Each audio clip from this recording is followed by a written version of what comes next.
Halo teman-teman, jumpa lagi dengan saya, Wati Krefka Anissa, dalam KHDI Podcast, kerja bareng bersama KHDI Bookstore dan Elsa Syarif Law Center.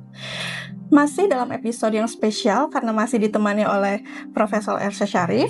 Kali ini kita akan membahas satu buku yang sangat menarik, yaitu Menuntaskan Sengketa Tanah melalui Pengadilan Khusus Pertanahan. Kalau begitu langsung saja kita berbincang dengan penulisnya langsung, yaitu Prof. Elsa. Halo Prof, apa kabar? Baik, Alhamdulillah Prof. Assalamualaikum. Waalaikumsalam. Prof, kita langsung bahas bukunya Iya. Prof ya. Prof, kalau boleh tahu apa sih yang melatar belakangi terbitnya buku ini?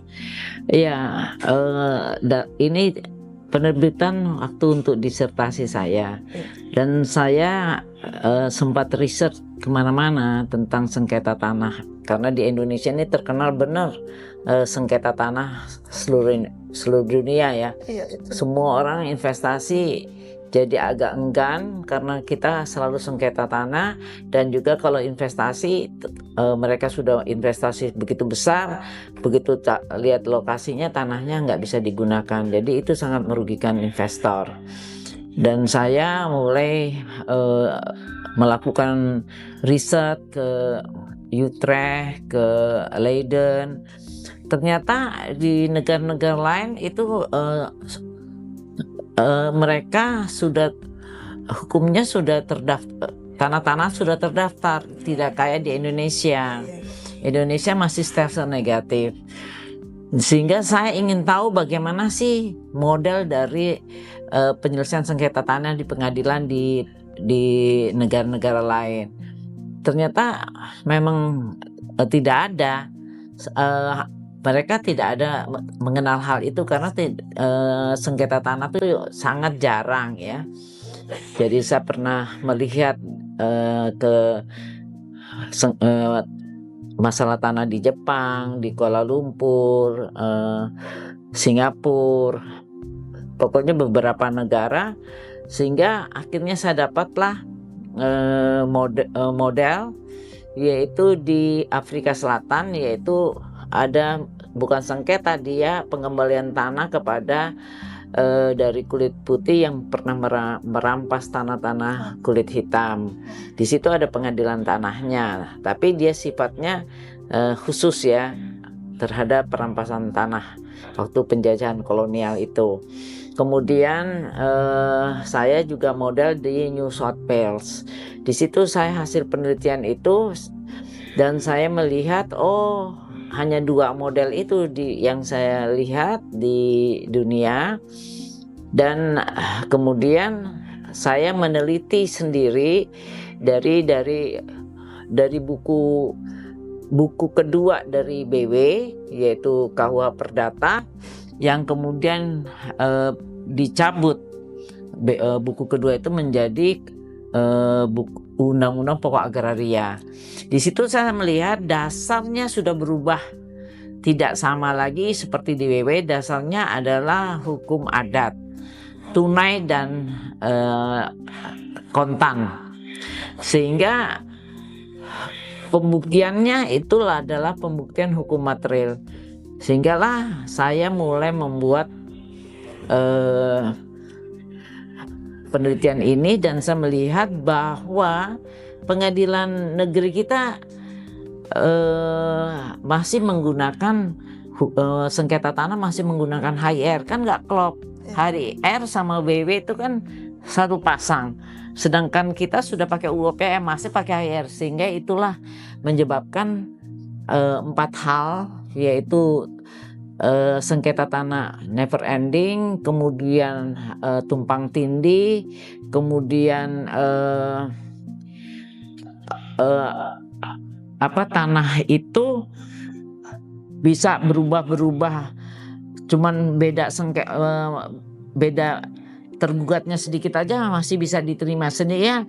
Ada di Jakarta Utara salah satunya, dan Jakarta Selatan di depan itu tanah angkatan laut ya, di Jakarta Utara. Satu tanah itu pemiliknya berdasarkan putusan PK sampai 7. Ada banyak ya Prof ya? Iya. kan jadinya tidak bisa dieksekusi. Iya. Yang di depan Ratu Plaza itu tanah ada beberapa putusan yang semuanya inkrah. Jadi saya bilang ini nggak bisa. Iya. Terus saya cari apa masalahnya sampai terjadi ini. Jadi saya masalahnya hukum acaranya. Nah, hukum acara itu nggak bisa lagi digunakan pengadilan yang umum ini, sehingga saya mengusulkan pengadilan khusus tanah dengan hukum acara yang disesuaikan dengan undang-undang pokok agraria. Seperti Iya kan lucu, sudah tidak lagi BW tapi kita masih menggunakan HIR, padahal ini kan zaman kolonial.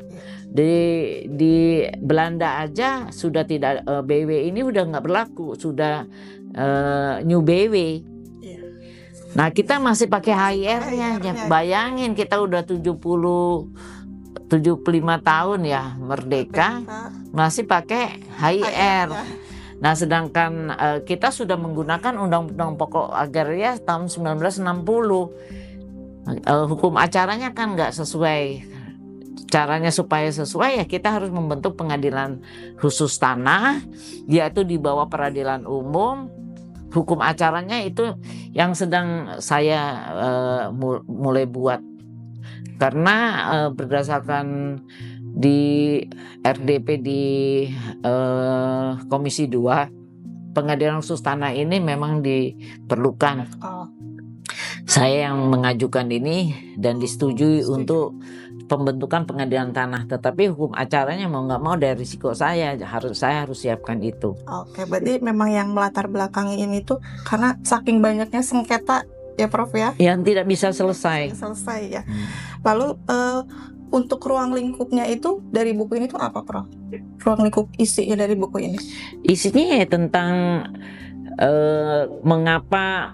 mengapa diperlukannya pengadilan khusus tanah. Yaitu tadi saya jelaskan bahwa tidak cocok lagi penyelesaian sengketa tanah menggunakan hukum acaranya HIR. Baru bahas sedikit aja menarik ya, apalagi kita bahas satu buku full ya Prof ya. Nah ya banyak ini.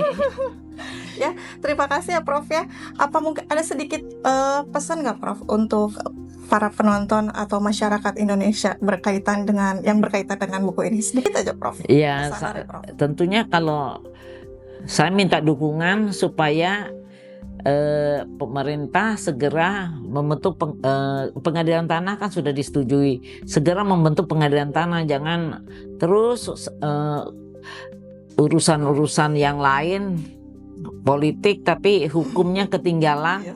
Di mana pengadilan tanah ini kalau sengketanya bisa diselesaikan dengan cepat dan sederhana dan biaya murah dan adanya kepastian hukum, tentunya investor kan masuk, berarti kan mensejahterakan rakyat dan bangsa Indonesia. Sangat menarik ya teman-teman. Terima kasih Prof Elsa waktunya. Terima kasih juga teman-teman KHD Podcast. Sampai jumpa di episode selanjutnya. Wassalamualaikum warahmatullahi wabarakatuh.